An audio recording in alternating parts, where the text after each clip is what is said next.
Hey, kid, let's take a break soon. Okay. My name is Ethan Parker. I'm working part-time in construction. Just a few months ago, I was a full-time employee at a construction company, but I resigned due to harassment from my boss, which led to a demotion. My sales performance at the company was pretty good, though. Come on, if you don't hurry, the heat will get to you. Okay. I run to the office, following the words of my senior, Can. There's a cafeteria in the office, and that's where we eat our meals. Delicious. Sandwich here tastes amazing after working up a sweat, and the fried chicken is the best. Right, that's the real pleasure of this job. This kind of thing was impossible when I was working at my previous company.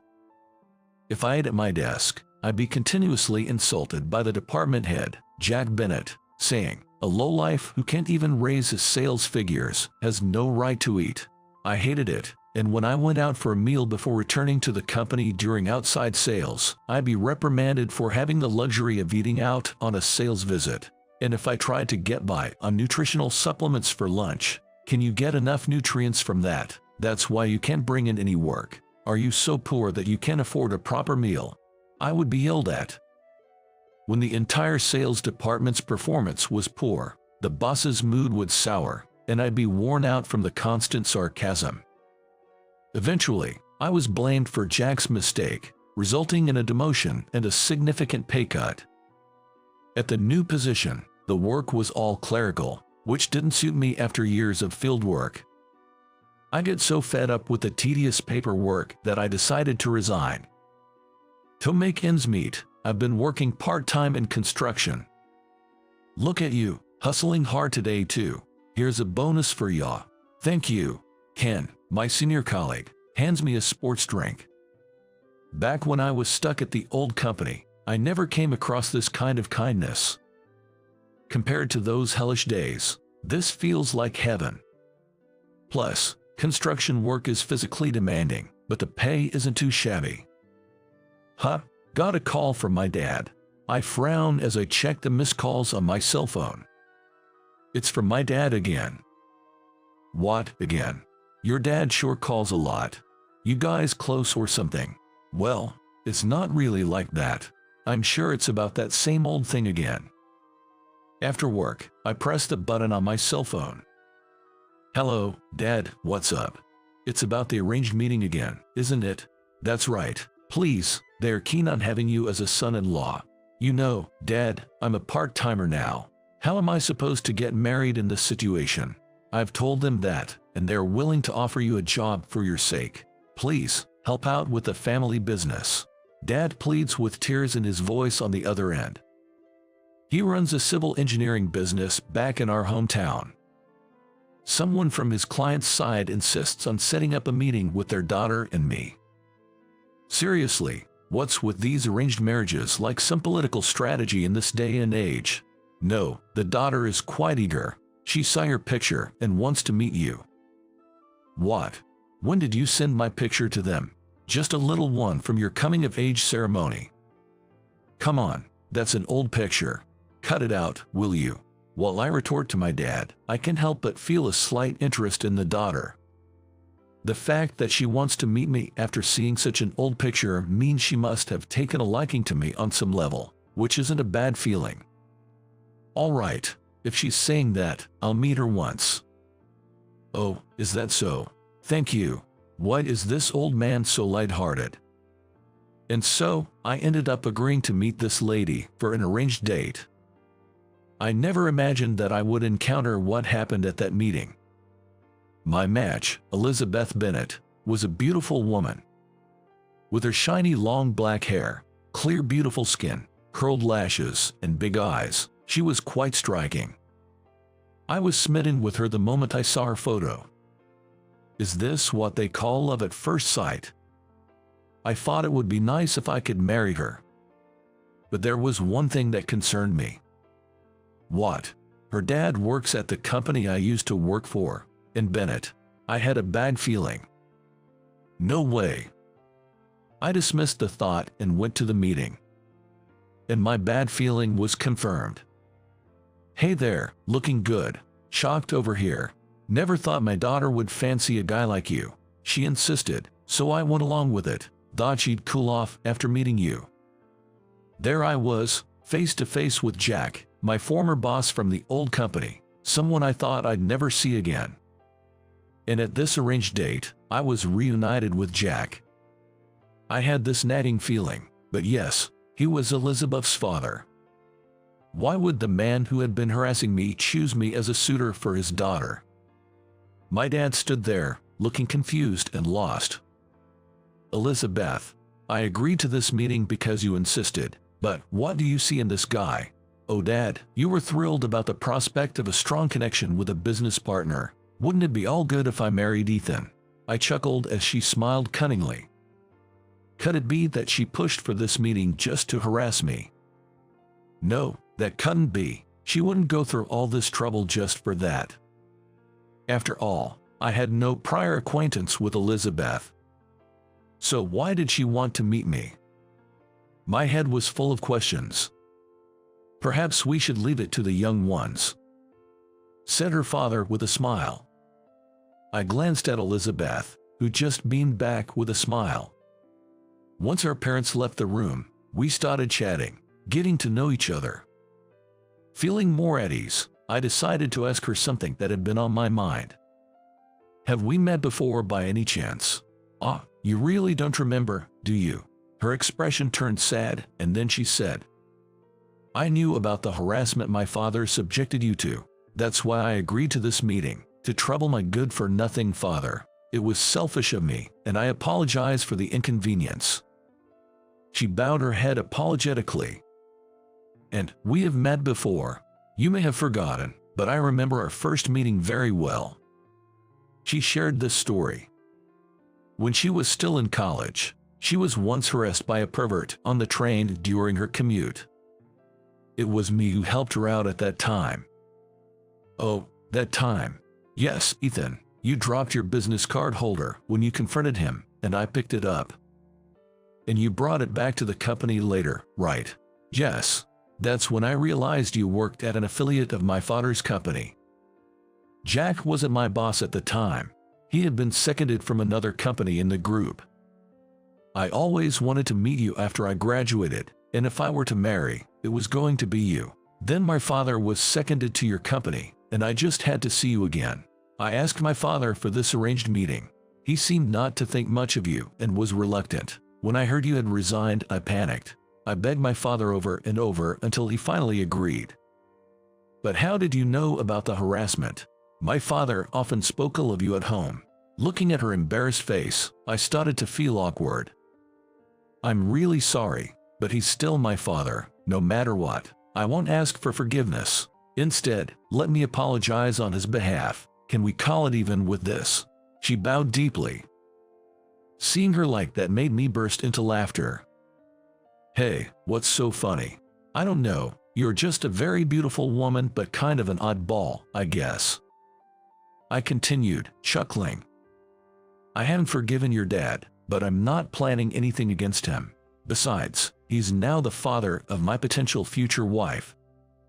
That's a relief.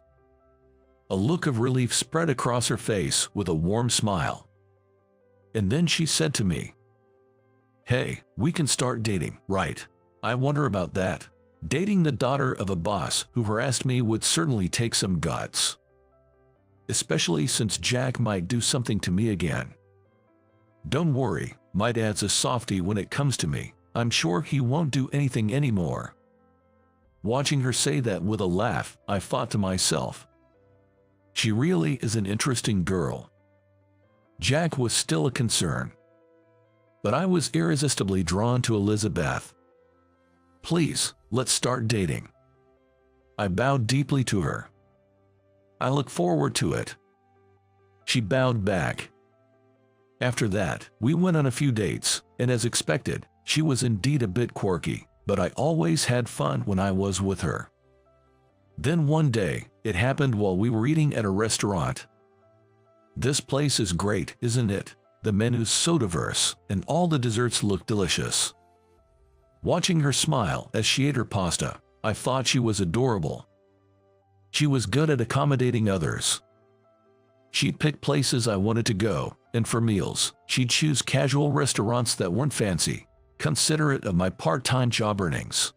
Familiar and comfortable spots. Of course, we split the bill, each paying for our own share. I plan to keep working even after I get married. Please understand, she said, smiling brightly. Well, these days, no one expects their wife to quit her job and stay home, I thought. But then she said, my father is insistent that I become a housewife once I'm married. What? I was shocked that there was someone close to her who would say such a thing. Is that man really saying that to his daughter? My father is kind of old-fashioned, she said. Ah, that's the first time you've spoken ill of your dad. Is that really considered speaking ill of him? She wondered, and I chuckled at her words. Sure, Jack had given me a hard time, but I had never bad-mouthed him. I once asked my dad if he wasn't afraid of getting payback for speaking badly about his subordinates. Do you know what he said? What did he say? He said, that guy doesn't have the guts. That comment irked me a bit. I would have given it back to him if I could. But at the time, I was desperately trying to improve myself to get Jack's approval, despite his constant criticism. And the result was more harassment and a demotion to a regional office. Now that I've quit the company, it doesn't really matter anymore. Plus, he's not my boss now, and I don't need to call him director anymore. But thinking of him as dad in the future, that's something else to consider. Hey, that is. Elizabeth suddenly looked puzzled. Following her gaze, I saw Jack there. No way, you are kidding. Why is my dad here? He must not be okay with us dating. She clicked her tongue and stood up from her seat. Wait, Elizabeth. Dad, why are you here? Elizabeth, how did you recognize me? Jack stood up abruptly, his eyes wide as he looked at Elizabeth approaching him. How did you find me? I was internally exasperated when I heard a familiar voice. To my surprise, sitting opposite Jack was my own father. Dad, what are you doing here? I muttered as I headed towards my father's seat. Stop it. Did you come here to mess up our date? No, that's not it. Jack averted his eyes and fell silent. It's just that. We were worried about how things were going with you two, so we decided to come and check on you guys. What? You know, Jack is a great guy. Never had a chance to talk to him this much before, but we got along really well. My father, beaming with a good mood, continued. When I looked at Jack, he quickly turned his face away from me. I thought you didn't like me. I don't like you, but your father is a good man. Shockingly, our fathers had become friends without us knowing. It seems they had been interacting as business associates since I quit, but they had become closer through this whole ordeal. Your dad told me about you. Seems like Jack had a tough time with his superiors too, and he was taking it out on his subordinates. He was crying about it, my father said. Hey, Mr. Parker, we agreed not to talk about that, Jack protested. And then, I heard from Elizabeth herself that you saved her from a molester back in the day, and Jack wanted to apologize for his past behavior towards you. Really? I never thought you were the one who protected my daughter. And yet I've been so terrible to you. I am truly sorry. I spoke to him as he bowed his head over the table, looking uncomfortable. I can forgive you, but I do want to keep dating Elizabeth. Your harassment has nothing to do with my relationship with her. So you'll date Elizabeth. I am my own person, separate from my father. Elizabeth replied. Well, that's that. Then Jack looked at me, his eyes wide in astonishment. Understood. Please take care of my daughter. My daughter seems to be calling the shots here. Pretty funny. My father said with a laugh. Please take care of me, my future father-in-law. Elizabeth replied with a smile to my dad. Afterwards, I continued working at the construction office where I was part-time and became a full-time employee. One condition for marrying her was to secure a stable job. When I asked the company's CEO to hire me as a full-time employee, he happily accepted my request. "You've been a hard worker, so I'm expecting great things from you." "Yes, thank you so much." The CEO mentioned how hard it is to find young workers willing to take on tough construction work due to the labor shortage caused by an aging population and declining birth rates. So, my offer was something he was more than happy to accept. "I'm looking forward to our future together." On the day we went to buy an engagement ring, she said this to me and bowed her head. "I look forward to it as well," I replied, bowing back to her. When I raised my head, I saw her smiling happily. In my heart, I secretly vowed to always protect that smile.